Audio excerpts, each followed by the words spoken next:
Une longue et minutieuse enquête policière. Plus de 800 témoignages. Un dossier d'instruction de 65 tomes. Des milliers de procès-verbaux. Des audiences jusqu'au 10 novembre.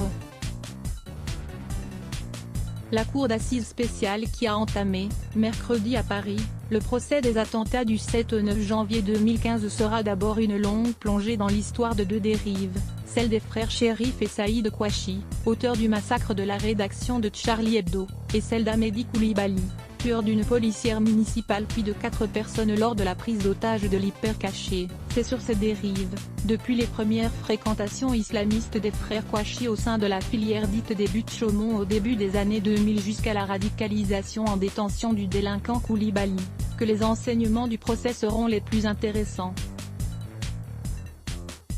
La mort des 3 tueurs sous les balles des forces de l'ordre à quelques minutes près le 9 janvier 2015 ne doit en effet surtout pas refermer le couvercle du silence sur cette tragédie qui a coûté la vie à 17 personnes, dont une brochette de dessinateurs et de journalistes habitués à brocarder toutes les institutions.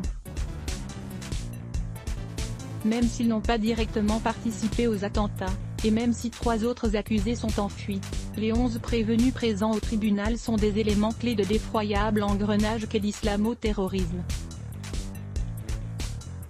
Détailler leur parcours, trafic, banditisme, prison et mosquées, sur fond de conflits en Irak et en Syrie, doit permettre de comprendre, et, espérons-le, de mieux prévenir, la folie meurtrière djihadiste que l'islam modéré et l'immense majorité des musulmans doivent regarder en face et combattre.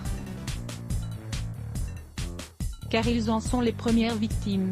Pour l'ouverture de ce procès, Charlie Hebdo a choisi de réimprimer les caricatures de Mahomet à l'origine du massacre du 7 janvier. Cette décision peut bien sûr être contestée.